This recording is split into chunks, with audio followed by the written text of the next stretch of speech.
being a native, I am curious because I am clearly the white Anglo-Saxon male. Uh, the biggest issue I have with white culture is that it's wasteful. And we have many.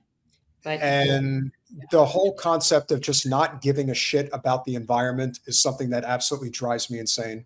And I'm not talking about anybody who either believes or doesn't believe in the concept of climate change. I'm talking about people that throw shit on the ground like it's acceptable practice.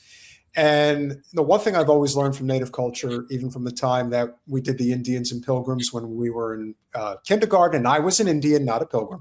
Oh my God. I thought it was actually very telling how what you learn, even as an American watching a film like Dances with Wolves, is that, which to me is Kevin Costner's best film, because what he does is he really gets into the fact that white culture is extremely not just genocidal and manifest destiny, but there is something to be said, particularly the scene where they show all of the buffalo have been killed, but they didn't kill them for all of the reasons that a native would kill them for, which is for the food, for the bones, for the hide, for everything. To me, that was the first great awakening I had about this sort of this disillusionment about what it means to actually value the earth, value the air, value the water.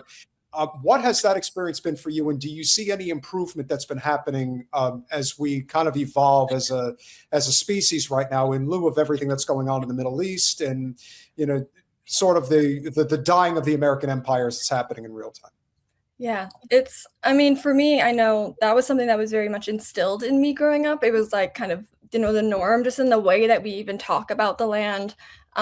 Growing up, like I said, I went to a summer camp for tribal youth, which is always something to kind of giggle and laugh about, but it really is truly where so much of these formative learning experiences happened for me, and so much of that land-based knowledge. We spent the entire summer on the reservation. We'd go down to Fort Shantok, which is the same land that we had been on since we became an independent nation. We were previously members of the Pequot tribe, which are Foxwoods that you mentioned earlier. And when we became our own nation, Fort Shantok is where we settled. So, our earliest homelands on the area of Connecticut where we are is where I was able to grow up and spend so much time and learn about this, like you mentioned, this reciprocal relationship with Mother Earth. It isn't just, the earth isn't something that we can use and just take advantage of. It's also something that in return for what we use it for, we kind of give back to and take care of it, just like we would a human relative.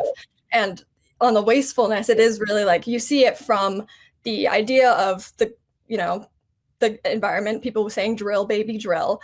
You see that wastefulness. And then you see it, like you said, with things like genocides and the just absolute senseless taking of lives across the world. This complete just lack of value in things, whether it be a big thing like a life or a small thing like a plant or a tree, small being relative to whoever we're talking about and what they value. So I think I agree with a lot of what you said there, and a lot of how I feel about it is very rooted in this, how I grew up, and just this idea of it being a reciprocal relationship, and this idea, and that's also just how I grew up in general, anyone or anything that gives you something, you give back in return. I grew up again on this teaching of balance. One of the main, this is a little bit funny, but a way that we convey, I think, ideas a lot is through stories. And a story that I learned is that there were the little people who are the Makiawisug, and then there are giants in our stories. We have both of those things. And the woodland little people had a leader named Granny Squanet, and she was married to the leader of the giants, Moshup, and that represented balance. And that is something that I have carried with me throughout my whole life. And so we can't have, balance within ourselves if the earth is imbalanced, and the earth unfortunately has been imbalanced for a very, very long time, since 1492 or whatever, however far you want to go back and see the source of that. But I do think in terms of improvement, it's a little bit hard right now. And with this current administration, I think I catch myself feeling very heavy and very worried. And there's this thing we call it in public health called climate anxiety, that I think a lot of youth in particular are really grappling with, this impending doom, this feeling of what's even the point of doing things? Listen, you're really wrong. We're doing a really great job right now. Believe me. You're totally... I will say that voice is impressive, although it is mildly triggering in the back of my head. But no, it's this idea of these youth having where are we to go from here? Like, no, I mean, honestly, I would much rather have Trump in there than somebody like Obama, because Obama just glosses over it. It's the same shit. It's happening both ways. Yeah, it's just a different presentation. Yeah, it's a package. Yeah. The Democrats buy you dinner before they, R-word you. You know what I'm saying? Sorry to be graphic, but it's the truth. No, and it's true. And I think it all comes down to this. It's like, it's not left versus right. It's top versus bottom. And like, the more that you go top and the more money centered you are, the less focused you are on things on the bottom, like literally what's beneath your feet, like the ground. And it's so easy to not care about the generations ahead of you that aren't going to, like, you're not going to be there for them. For what they're going to endure. But for us, it's like, we, again, like as Indigenous people, as a Mohegan person, the teachings that I grew up with was like, we do everything that we do in honor of the 13 generations that came before us, for the 13 generations that exist today, and for the 13 generations that are to come. And that cycle repeats itself. And I think in losing those teachings, which, a lot of those teachings were lost across tribes because of colonization, and then just this over dominance of this very individualistic, capitalistic, and I don't give a fuck about I don't know if I want to say, sorry. No, you can curse. Oh yeah, by all means. But I don't give an F about the environment kind of mindset has really, taken away the value of these teachings that sustained this land for so long and continue to sustain it. I think it's like, what, Indigenous people maintain 80% of the world's biodiversity or something like that. So yeah, I don't know, but I would believe that. Yeah, so I will say, like I do feel hopeful amidst all of this sad stuff, because I do see so many of our young people returning to those teachings and sharing them, not only within our Native communities, but outside more. I think that's another thing we've really struggled with Native communities, is being open in this, post-apocalyptic era for us. Like, we survived genocide and have come on the other end of it. And to then now feel comfortable sharing the culture and history and everything that they tried to erase and take away from us has been a really hard thing to do. But we do have a lot of like really brave, especially young people, who are willing to share these teachings and to kind of revitalize the stories that have been able to kind of empower us to give back to Mother Earth in the way that we need to be in order to get us back on track. Although we can debate on whether or not. Yes, we can debate about that too. One of the things that we have covered a lot here, and this is not just something that affects Indigenous communities, but a lot of vulnerable communities, is the climate problem, but not in the nature way, in the we're being poisoned by companies kind of way. So whether it's train derailments and poisonings or pipelines or whatever it is, we know that affects our most vulnerable communities first. Like, we know if Beverly Hills had a water toxicity problem, that shit would be shut down immediately, right? But yet Flint, Michigan doesn't have clean water and hasn't had clean water since 2014. And I feel like this is one of those things where we can really see that it is a top-bottom thing, and where all the vulnerable communities are really in the same boat in terms of how they're abused environmentally. Yeah. And I was just thinking, like, as far as the kids you work with, like, what's their knowledge of what is going on environmentally for them? Because this shit, it's like, these kids are born with plastic in them. Seriously, all these kids are born, all of them. They're all born with plastic. We all are now. It's so bad. I think I have a little bit of like a skewed view on on it, because I do work in public health, and so many of the youth I end up working with are also like youth who are kind of oriented towards public health and are a little bit more aware because of that. Okay. I will say I notice when I'm with people who are not public health people, specifically youth, and this is no fault to them, this actually makes sense as like a coping mechanism. If I like bring something up, because I notice as a public health person, I tend to bring up environmental toxins and other things like really casually. It's very jarring for them, and they're like, I don't want to hear about that. This is a random example, but I was talking about the arsenic in tampons. I just like casually brought that up because, that's casual conversation for a public health person. I was doing a like archaeology program when I brought that up. It's apparently not casual conversation for archaeologists. And they were all like, you don't want to hear about that. Like, blissful ignorance. So I think it's this in between of like, there really are people on the side of it who are very, very aware of what's going on, who are, really committed to, as they get older, kind of returning as much as they can to traditional lifestyles. Like for the Indigenous youth I've met, being like, I want to live off the land and do what I can to kind of return back to that. But then you also have people who are more like, what, it doesn't kill me right now, it just makes me stronger, and what, like, I just have to survive until the end of my days. And so it's really hard, like this line between like really stark advocacy and really wanting to like fight for these things and being aware of these things, and then also just like kind of like nihilism that has happened as a result of these things. That's the problem that I see for these kids in terms of the mental health. That's more what I was foreseeing as being, it's hard. I mean, my kids who are young, who, you know, have privilege, and yet they can see where the economy is and where things are going, and how their opportunities to exist and thrive are getting smaller by the minute.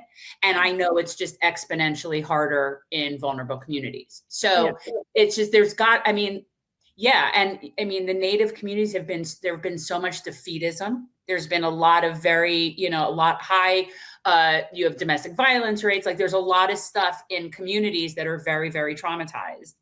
And that's what I was, you know, I would just think it's so hard for these kids to have any sort of optimism.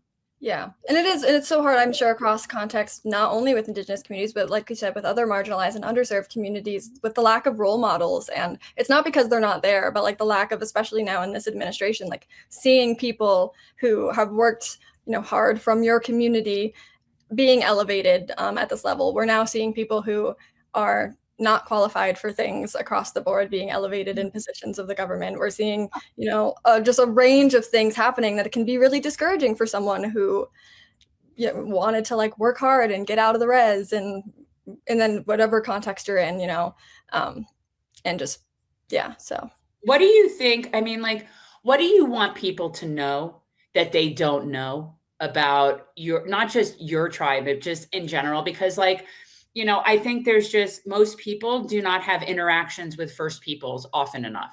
And they certainly don't understand. And one of the things that I love the most about anything, and pretty much not all things Indigenous, but this I kind of find cross-continent in terms of Indigenous groups, there is a much better balance between masculine and feminine. There is a much better understanding and fluidness. And even, just all of it that white people and white culture has completely thrown away. And not just, just in so many ways, but the masculine feminine thing is very obvious to me, as in terms of a very stark difference between Native people and, you know, white people. Yeah, absolutely. And like the idea, like our two-spirit identities have been, you know, traditional. It's documented that there have been tribes across the nation where a traditional like man-woman relationship wasn't traditional in our communities. It was very common.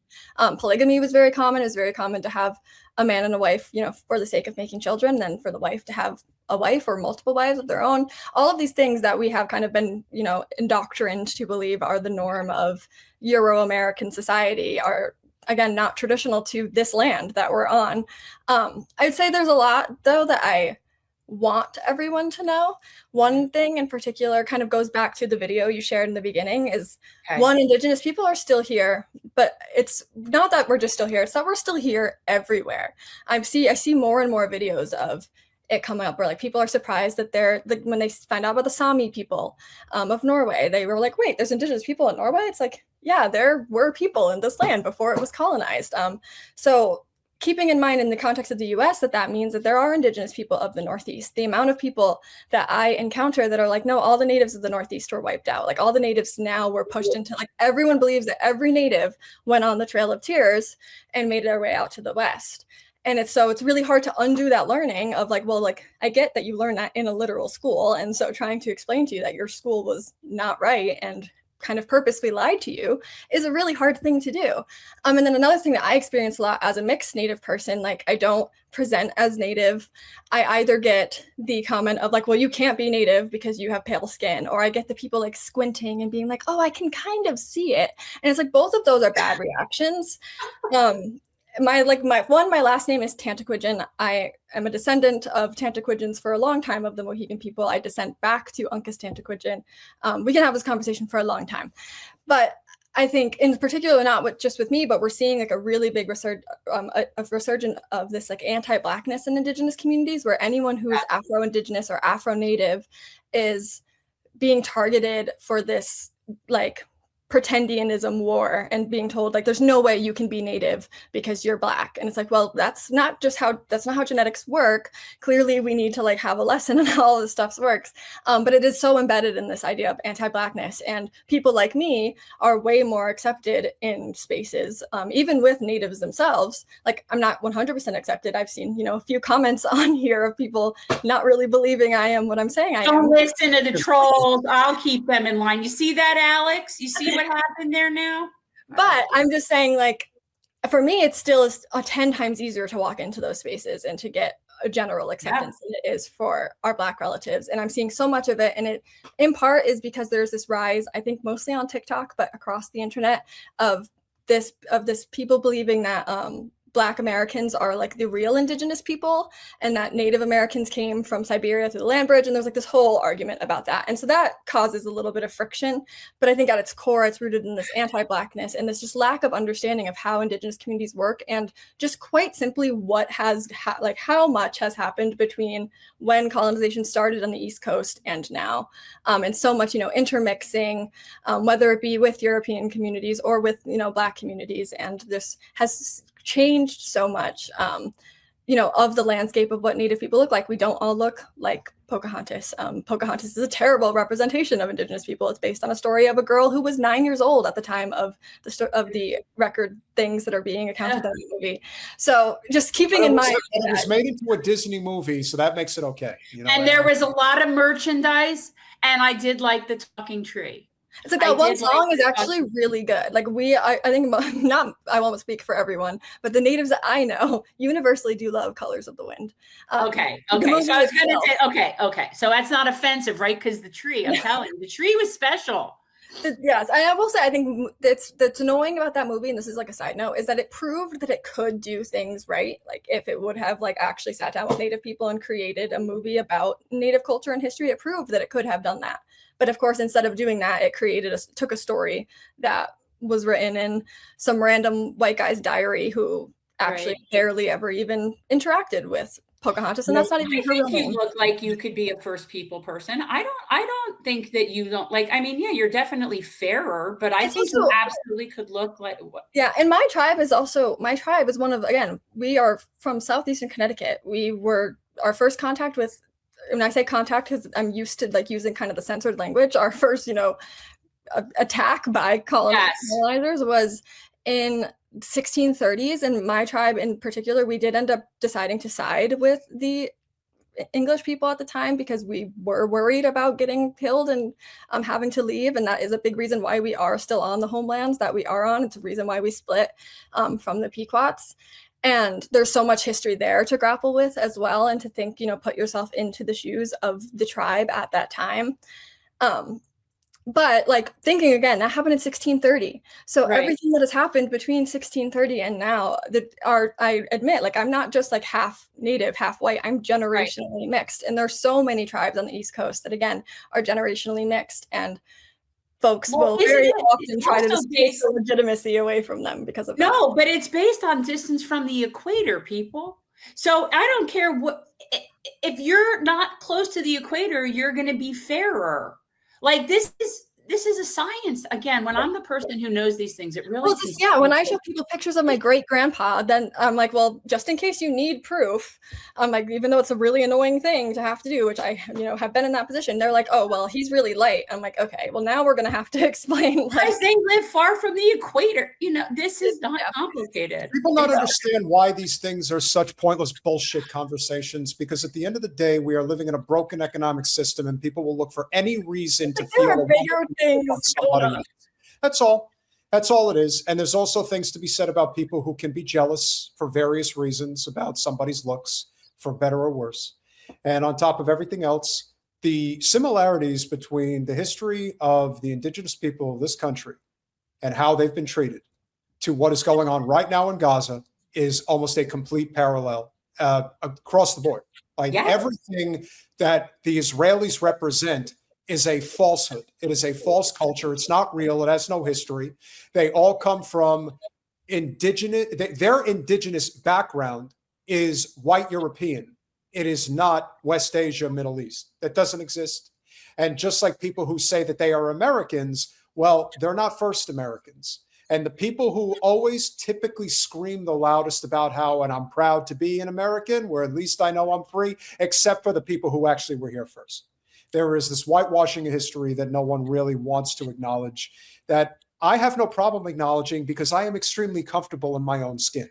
A lot of people are not comfortable in their skin. You'd have to be, because it's white. He's white.